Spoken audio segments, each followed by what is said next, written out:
Olá turma, tudo bem com vocês? Espero que sim. Gente, na aula anterior a gente ficou até aqui, né, na categorização dos jogos e a gente vai ver um jogo, né, uma categoria por vez, tá? A gente vai ver jogos esportivos, jogos de salão e jogos populares.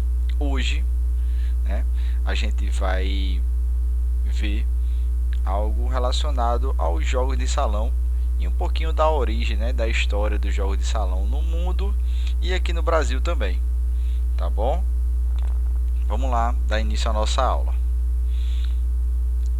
Antes disso, a gente vai ver sobre jogos esportivos. Os jogos esportivos, o que é que são os jogos esportivos?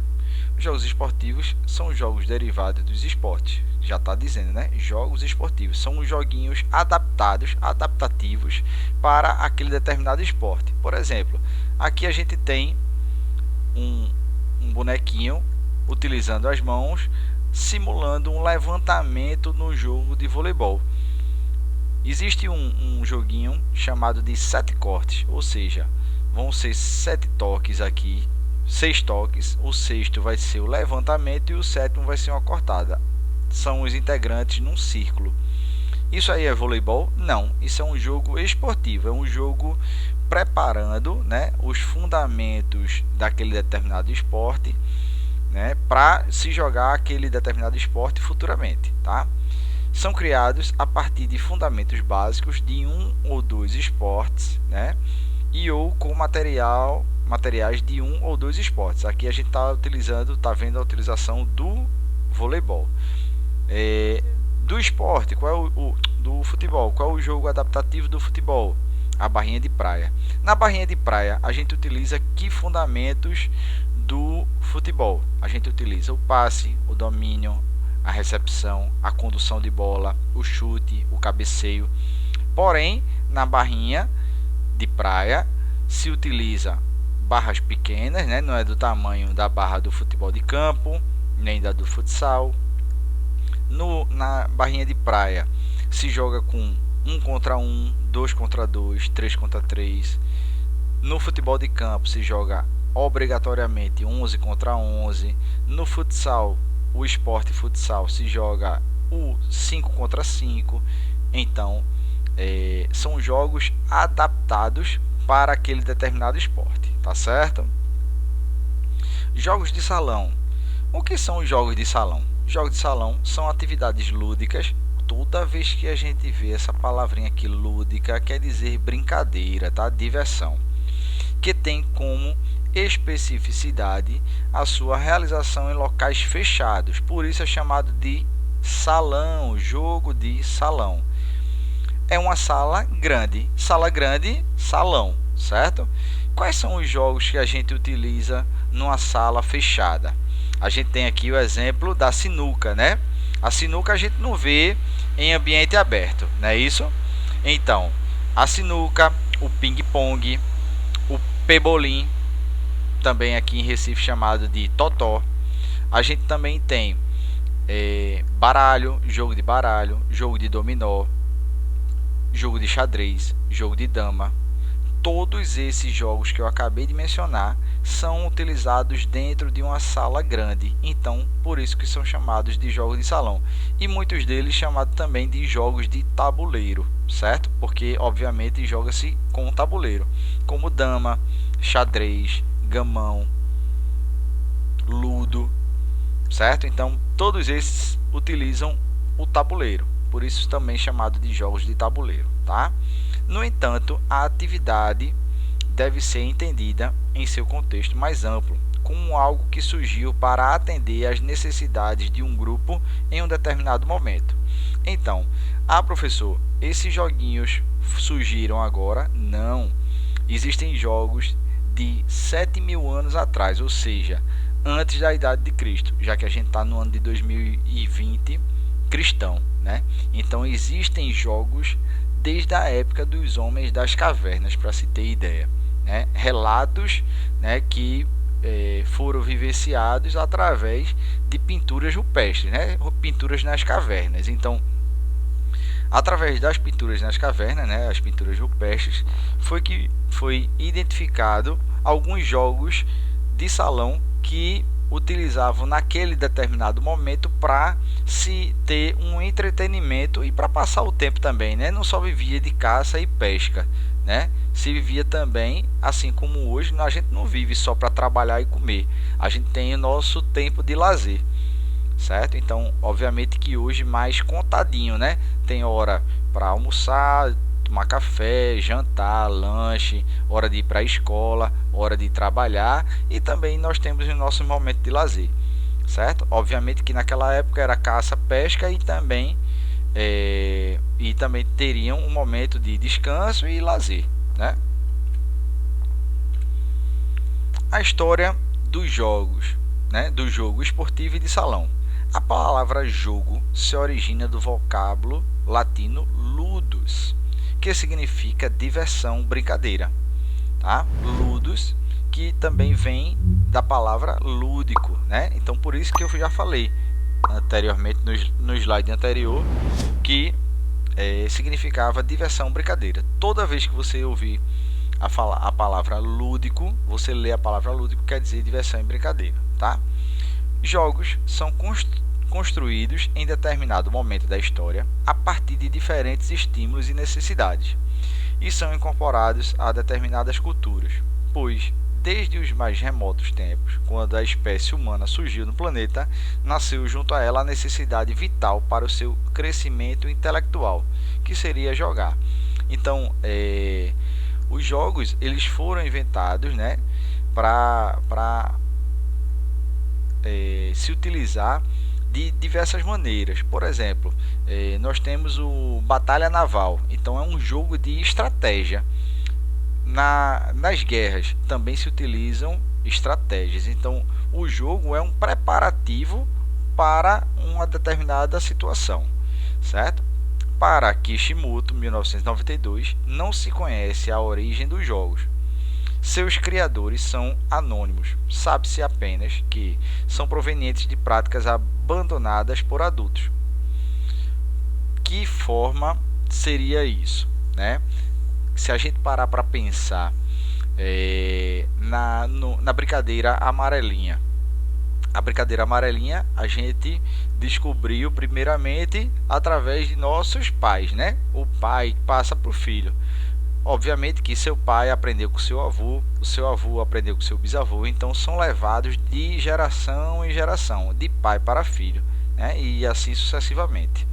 De fragmentos de romances, poesias, mitos e rituais religiosos. Os jogos estão presentes desde as épocas mais remotas, podendo ser encontrados em todos os lugares e em diferentes sociedades. Então existem registros de jogos, dos diferentes jogos, né, bem antigos, em qualquer parte do mundo, toda parte do mundo que existiu, né, que surgiu, né, o homem, existiu uma necessidade também intelectual de jogar, de um crescimento intelectual. Jogo de baralho, jogo de dominó, jogo de tabuleiro e por aí vai. Então, outros joguinhos dos nossos ancestrais que não se utiliza tanto hoje, mas que tem muitos conhecidos ainda, que surgiram através da necessidade do homem, tá certo? De interagir com outra pessoa e por aí vai. E é fato que povos antigos, como os da Grécia e do Oriente, brincaram de amarelinha, eu acabei de falar sobre amarelinha, né? Empinavam papagaios, jogavam pedrinhas e até hoje as crianças o fazem quase da mesma forma. Tais jogos foram transmitidos de geração em geração, como eu acabei de falar também, né?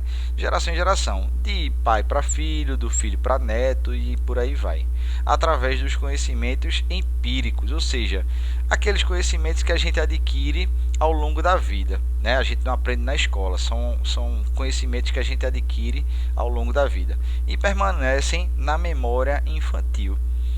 Que memória infantil é essa? Quando a gente vai se tornando adulto, a gente não acaba não esquecendo, né? E aí quando a gente se torna pai, se torna mãe, a gente vai passar aquela brincadeira para a próxima geração, que é a geração dos filhos, tá? dos nossos filhos. Então, assim eu também faço com meu filho, né? Meu filho tem 6 anos e eu ensinei ele não tinha aprendido ainda na escola a amarelinha.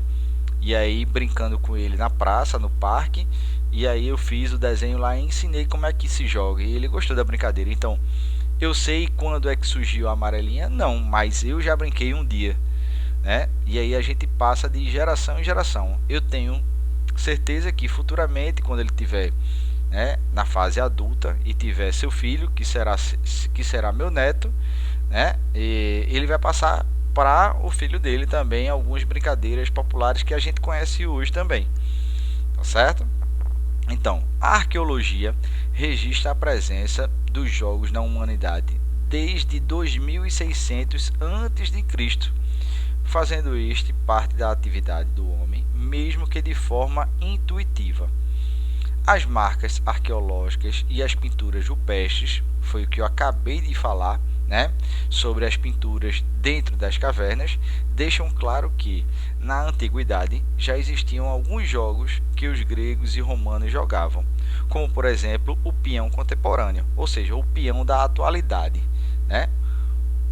Todo mundo aqui já rodou um peão, já pelo menos já ouviu falar do peão, né? Da brincadeira peão lá, um pedaço de madeira, uma ponta de prego, de ferro e uma corda para enrolar o peão e girar.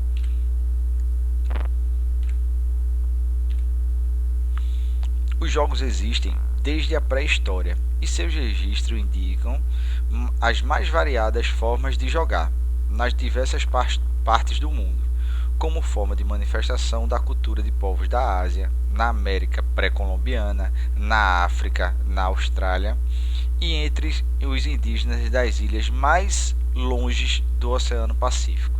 Foram encontrados jogos de expressão utilitária, recreativa e religiosa. Então, a gente pode ver aqui que foi no planeta Terra como um todo, né?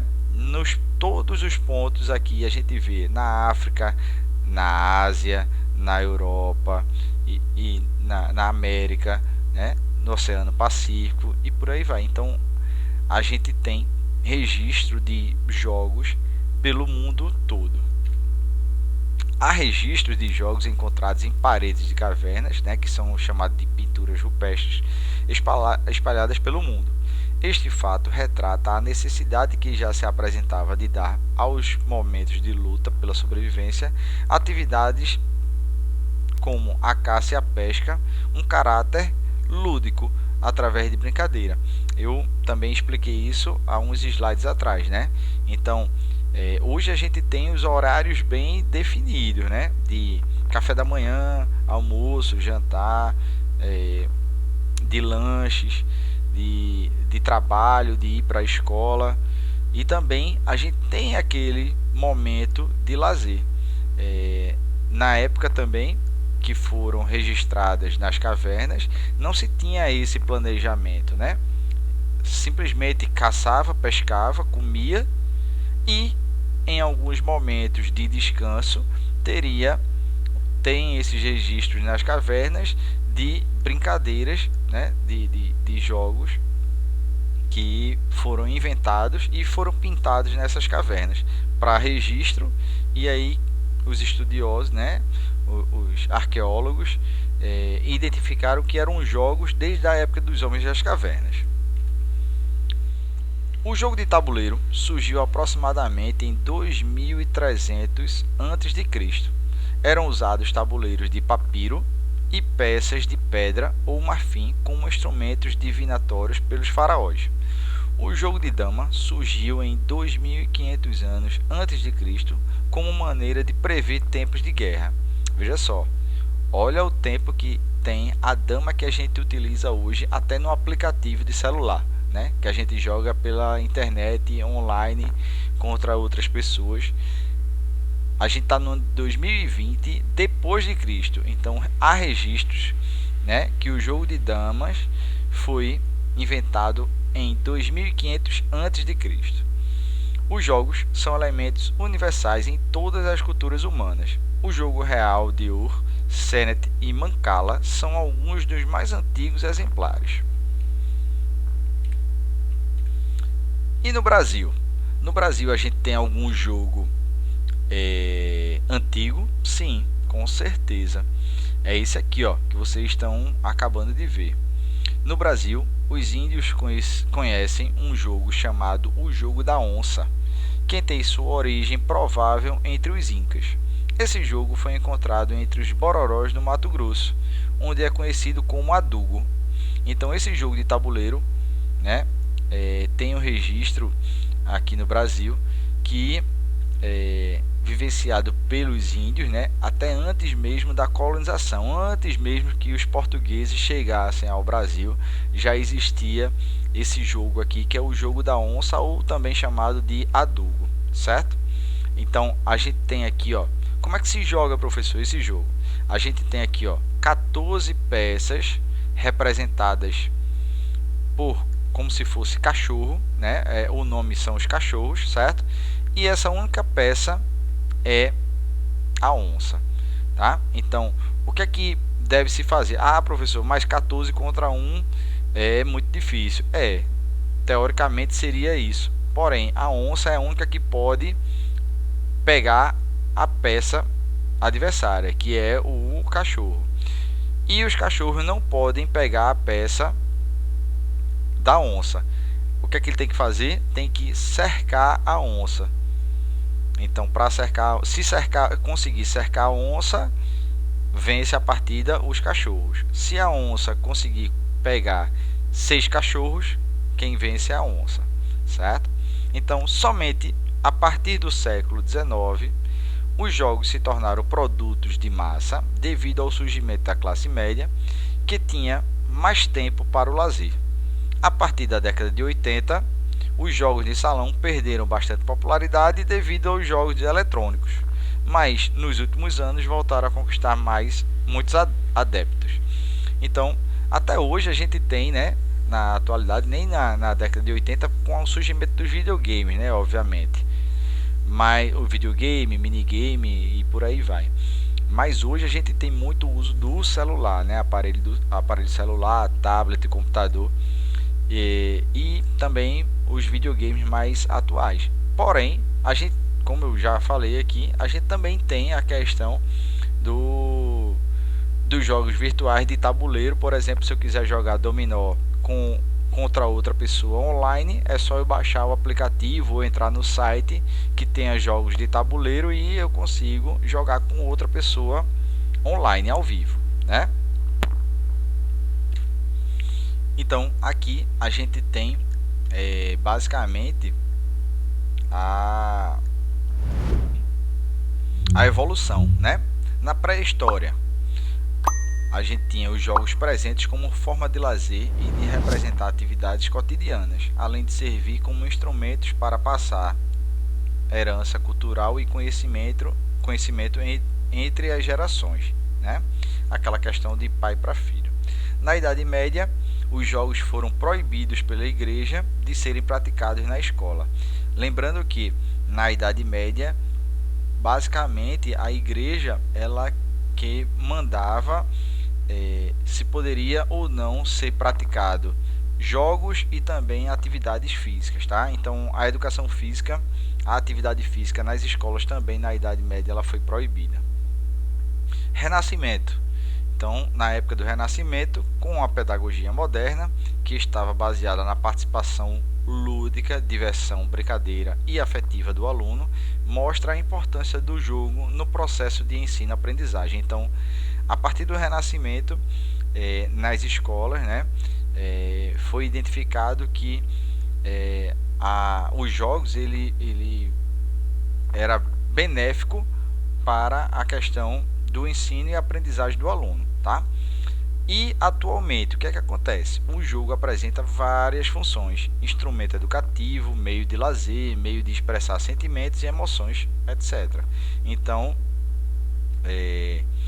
a gente está vendo aqui, né, a evolução dos jogos, desde quando surgiu, desde o seu surgimento, a proibição e aí a volta com tudo, e viram que tem a parte pedagógica, onde muitos aprendem através dos joguinhos, né? Tem jogos matemáticos daí, e na atualidade a gente vê que não serve apenas como educativo, né? Serve como meio de lazer, como antigamente, como expressar sentimentos, emoções e outras coisas. E aí agora eu vou passar um vídeo para vocês, né? Falando um pouquinho da evolução dos jogos. Assistam com atenção e depois a gente retorna, tá certo? Se você só lembra de Banco Imobiliário quando a gente fala de jogos de tabuleiro, você vai entender que nem é só nerd que joga e nem é coisa de criança, né? Tem muito mais tempo antes. Você vai descobrir isso no Nerd Show.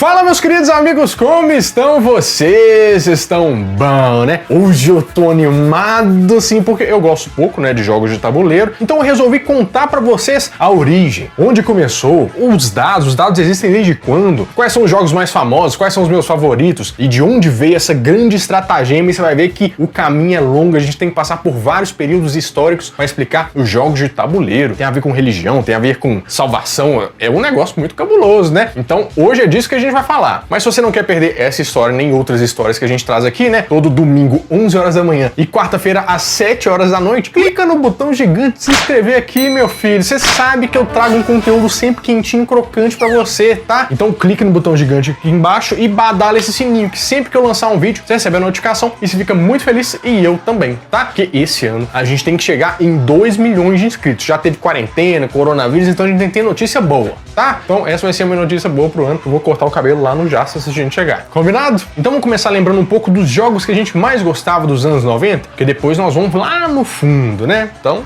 vambora! Pra quem teve infância nos anos 90 ou nos anos 2000, os jogos de tabuleiro começaram a ser bem presentes, né? Até por causa do cinema, alguns fatores que nós vamos chegar lá depois. Mas tem vários jogos clássicos que vêm logo na nossa mente, né? Por exemplo, tem o Banco Imobiliário, tem o Detetive, né? Que você tem que descobrir quem que é, e sempre é o Senhor Mostarda na biblioteca, fazendo... Não sei, você lembra desse aqui? Hoje em dia tem uma versão com tablet, é bem legal. Tem um dos meus preferidos que é a versão Plus desse detetive, que chama Scotland Yard. Você tem que pegar um caso, né, e descobrir qual que é a arma, o motivo, o assassino e mais alguma coisa. Só que nesse você tem que investigar, ir pegando pista nos lugares. É uma coisa mais assim, é um jogo que eu ganhei de Natal, mas ninguém nunca queria jogar comigo, né, porque era muito complexo, ninguém tinha paciência. Hoje todo mundo quer jogar, né, aquela coisa.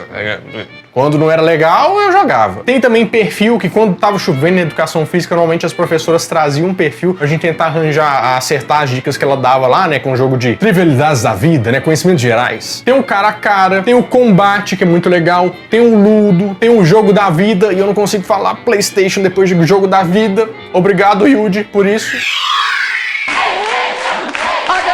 PlayStation, será que é o PlayStation? Será que é o PlayStation? Abre o presente, audição! Não é um jogo da vida!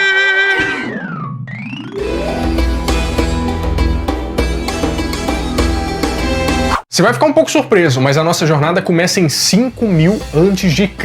Porque tem um componente em que todos os jogos, tanto de antigamente quanto hoje, têm e tiveram origem nessa época. Porque em um túmulo em Basurhayuk, que fica na região da Turquia, os arqueólogos acharam 49 pedrinhas entalhadas com várias dimensões. Entalhadas, você sabe, né? Fez uns buraquinhos ali para fazer marcação. E algumas dessas peças também foram encontradas em tumbas tanto na Síria quanto no Iraque. Peraí, uma pedrinha, marcação, isso tá lembrando que, claro que são os dados. Os dados vêm dessa época. E pela localização que eles foram achados, os jogos de tabuleiro provavelmente têm a sua origem ali no cruzamento do rio Tigres com o Eufrates. Mas não acharam só essa forma de sortear um número ou fazer um jogo, né? Por exemplo, eles acharam também palitos pintados. De um lado tinha uma tinta e da outra não. Eles jogavam isso pra cima e viam qual era o resultado disso para tirar uma certa conclusão que eles precisavam. Mas só que isso aí já era na Mesopotâmia. Então se você achou que começou nos Estados Unidos nos anos 50, 50 ou qualquer coisa assim. Não, nada de Europa. Começou ali no berço da civilização. Passando um pouco, os dados receberam até umas atualizações e vários outros povos usavam isso. Por exemplo, os romanos. E os romanos já faziam um entalhe que tinha uma cara bem parecida com o que a gente tem hoje. Tanto é que os dados tinham os cantos arredondados. Um design que veio para ficar. O pessoal usava os dados para jogar, mas o primeiro jogo mesmo, com regras, e que foi citado e que a gente pode ver que existiu mesmo, se chamava Senet, e nós vamos pro Antigo Egito agora, há 3.100 anos antes de Cristo. Então, na verdade, o Senet era um jogo da realeza, e era também chamado como o jogo da passagem, porque muitas vezes o tabuleiro de Senet era encontrado na tumba dos faraós egípcios. Isso por um motivo muito simples, porque eles precisavam dos itens mais importantes da vida deles para passar para outra vida. Eles acreditavam que quem ganhava no jogo de Senet era abençoado, não que ele tinha a bênção depois disso, mas que ele era uma pessoa abençoada, que tinha sorte, que os deuses estavam olhando para ele. Aí você pensa, Renato, mas você acabou de inventar esse tabuleiro do jogo Senet? Não, esse jogo é até citado no famoso Livro dos Mortos, no capítulo 17. Então a primeira ideia do jogo passou da realeza, que com certeza estava em quarentena, não tinha o que fazer, e criou um jogo de tabuleiro para se divertir. Mas diz que é porque é isso mesmo, o pessoal não tinha muito o que fazer, os nobres, né? Então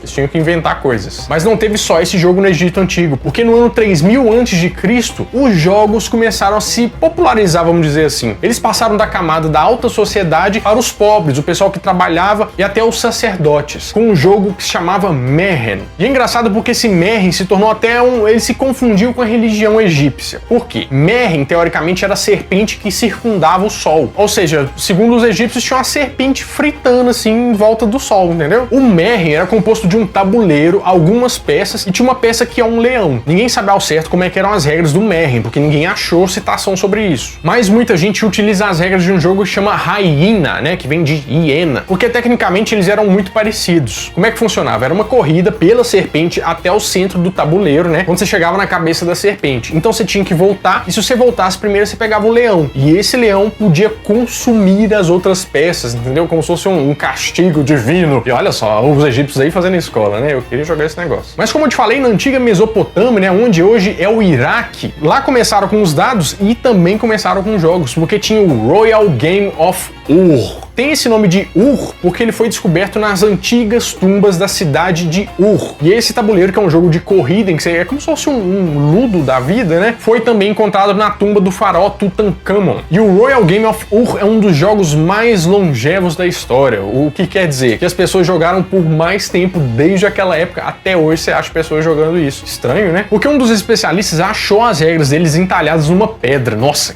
isso que é jogo legal, né? Eu queria que o meu jogo viesse numa pedra. E fazendo as comparações e pesquisando sobre isso, ele achou fotos de pessoas com o mesmo tabuleiro na Índia na época. Então ele passou de uma cultura para outra e sobreviveu ao tempo. Mas só que o primeiro jogo com regras mesmo foi o Ludus Duodecim Scriptorium, que veio lá na Roma e foi jogado cerca de 2000 anos atrás. Agora você pode falar com o seu avô que joga gamão, ou alguém que joga gamão, que o jogo dele é velho mesmo, porque as regras são praticamente as mesmas. Ele é o predecessor do gamão.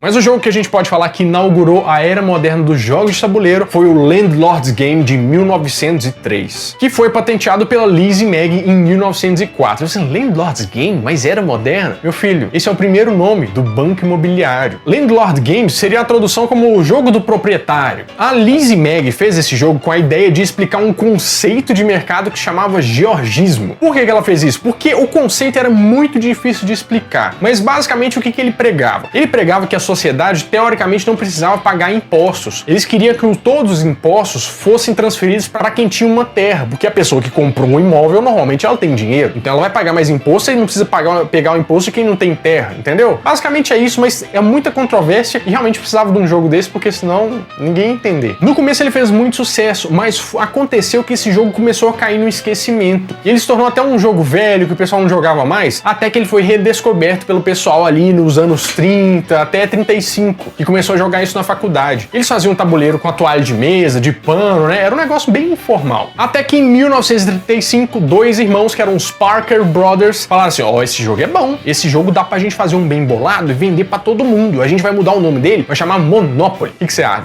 Vai ser legal, né? Eles compraram a patente da Lizzie Mag por $500, foi uma merreca, e começaram a ganhar o mundo com o Monopoly, né? Que você conhece hoje como banco imobiliário aqui, mas nos Estados Unidos ele é Monopoly. O Monopoly tem várias versões. Tem a minha versão Star Wars, tem a versão Senhor dos Anéis, tem a versão Warcraft, tudo que você imaginar na vida tem uma versão de Monopoly. Isso por isso torna ele muito colecionável. Eu gosto de todos. Se quiserem me mandar, podem me mandar.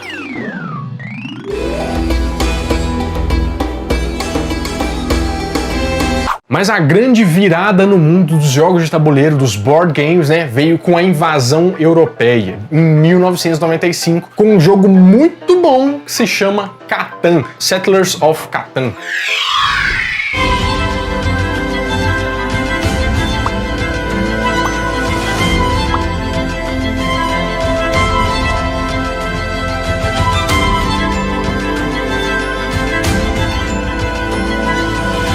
Então, o que estava acontecendo? Até os anos 90, os jogos de tabuleiro estavam sendo muito direcionados para as crianças. Você lembra que lá antigamente a nobreza jogava os jogos de tabuleiro, é uma coisa de adultos e tal? O Catan mudou isso. Por quê? Ele veio com um conceito novo, um conceito mais... um jogo com mais dificuldade, com mais estratégia. Os jogos europeus, eles trazem muita estratégia. E quem criou o Catan foi o Klaus Teuber, que é um alemão que trabalhava numa fábrica de creme dental, e um dia lá no porão dele, ele começou a fazer um joguinho, achou legal, né? Vendeu a ideia e virou o mago dos jogos de tabuleiro. A ideia do Catan é muito legal, porque você já jogou Age of Empires, por exemplo? Você tem que fazer o seguinte, ó. Vamos supor que você tá lá, você chegou pelado no mundo. Você é um colonizador, você chegou num novo país. Quando você chega lá, você não tem nada, você não tem pedra, você não tem cidade, você não tem estrada, você tem inimigos, né? Tem outras tribos. Você tem que pegar recursos, construir coisas, trocar recursos, fazer uma política de boa vizinhança, que é muito legal, né? Um jogo que conta muito com a estratégia e conta muito com saber como os números funcionam. Eu recomendo fortemente que você jogue Catan. E pra você ter uma ideia desse sucesso, Catan já foi traduzido para mais de 30 línguas. É muita coisa, né? Vários países receberam esse clássico e eu gosto bastante. Você devia experimentar também.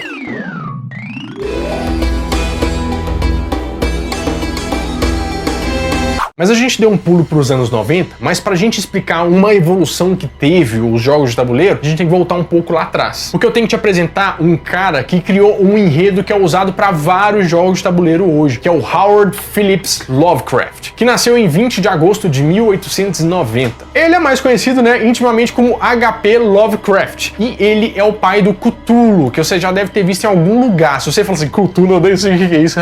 Você já viu algum nerd com uma camisa de polvo, ou uns tentáculos assim? É disso aí que eu tô falando. É engraçado porque o Lovecraft, ele é muito famoso, as ideias dele chegaram muito longe, mas muita gente não sabe disso. Quando ele era mais novo, o Lovecraft, ele tinha alguns problemas, por exemplo, terrores noturnos, uns pesadelos, e isso fez ele ficar um pouco, vamos dizer assim, diferente. Ele nunca foi muito bem na escola, sempre teve aquele problema, né? Só que ele teve a oportunidade de começar no mundo da literatura, ele tomou gosto pela coisa. Ele não viveu muito tempo, mas ele escreveu vários contos, né? Todos os contos, inclusive, estão nesse livro aqui, ó, se você quiser ler. Ele é difícil de ler, né? Porque a linguagem da época é um pouco complicada. Eu tô tentando. O Lovecraft começou a escrever algumas coisas de ficção científica, só que antes do tempo dele, entendeu? Então, na época, ele não levou crédito nenhum, ninguém gostou das coisas que ele escreveu. Ele não fez sucesso nenhum quando ele estava vivo. Mas só que isso deu um pulo quando o pessoal do cinema, Stephen King, o pessoal começou a ler a obra dele e tomar isso como uma inspiração. As obras de terror ganharam força com isso. Ele criou um cenário imaginário em Azathoth, por exemplo, né, que é uma cidade imaginária, e um dos contos mais famosos dele é o chamado de Cthulhu, né, que se supostamente Cthulhu é uma entidade interdimensional, um povo gigante. Eu sei que tá parecendo muito maluco o que eu tô falando aqui,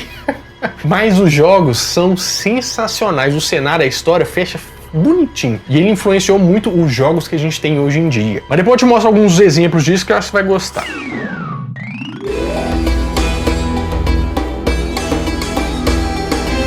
Bom, mas a gente tem jogos de tabuleiro, né? Tem um universo expandido. O que precisa agora? Que as pessoas vão às lojas comprar, né? Saber que eles existem. E sabe quem ajudou muito a isso acontecer? Um lançamento de 1993, que era o Magic the Gathering. Você conhece? Então, esse é um jogo de cartas que foi lançado pelo Richard Garfield. É um jogo, basicamente é o seguinte, ó, cada um tem um baralho, né? Você tem suas criaturas, você tem suas energias que se chamam manas. Então você tem que invocar essas criaturas para destruir o seu oponente que tem 20 pontos de vida no início do jogo, né? Quem ficar com 0 pontos de vida primeiro, ganha. Não, você é burro, cara, que loucura.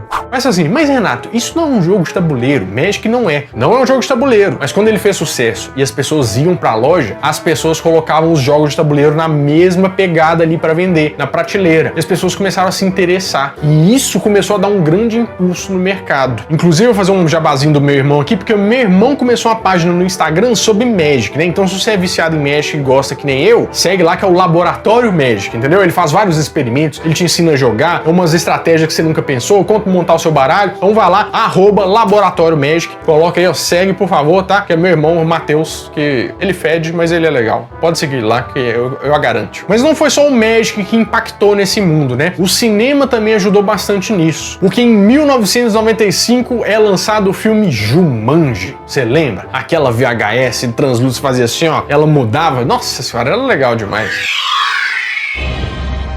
Jumanji. You wanna play? Alan, look. In the jungle, you must wait until the dice read 5 or 8. What's happening to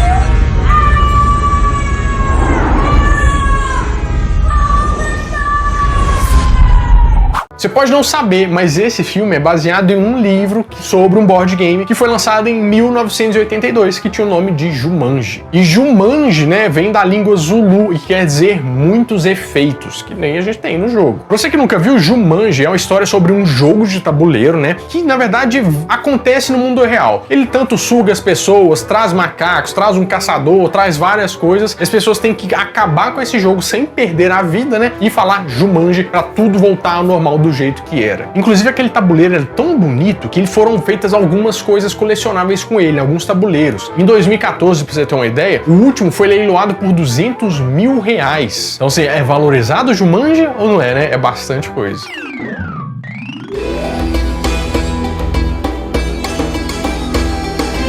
E hoje em dia o mercado de jogos de tabuleiro aumentou bastante, né? Por exemplo, a gente tem vários projetos no Kickstarter, vários designers de jogos, né, estão formando suas próprias equipes, as suas próprias ideias e contando com a ajuda do público. Tem vários projetos que já atingiram milhares de dólares, né, de reais também, para que esses jogos saíssem, sem sair para uma produtora. Então o mercado tá muito aquecido e hoje tem vários estabelecimentos de board games e eu adoro jogar. Você põe a musiquinha, põe os efeitos especiais, tem toda a preocupação com a história, é muito legal. Se eu fosse você, eu vou te deixar algumas indicações aqui pra você jogar. Eu gosto muito do Catan, o Catan é sensacional. Você vai gostar, eu tenho certeza. Pandemic é um bom jogo também, você gosta de falar sobre pandemia, inclusive tá num momento especial, né? Você tem que curar uma pandemia, jogo cooperativo, é muito legal. Ticket Ride, que você tem que construir trens, ferrovias, é sensacional. É um jogo muito legal pra família toda, é muito divertido, mas é pra família toda, mas é pra adultos, sabe? É muito bom. Você vai gostar, vai te desafiar. E o meu favorito de todos, né, que é o Arkham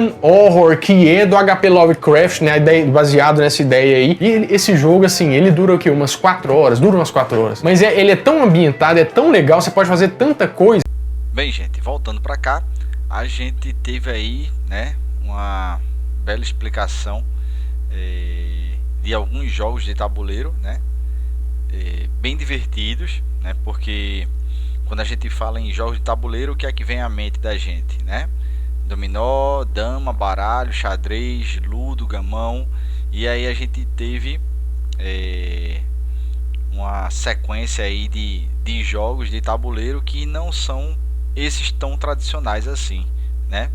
E a gente viu a influência dos jogos na evolução, né, do ser humano, na verdade, né? Baseado na necessidade daquela época, né, da determinada época. Então, de acordo com cada época, foi se fazendo alguns jogos de tabuleiro, né? E aí o cara que fez esse vídeo, ele explicou direitinho cada momento né, que estava se passando, como é que surgiu aquele jogo, né? Gente, a gente vai ficando por aqui e então a gente aguarda vocês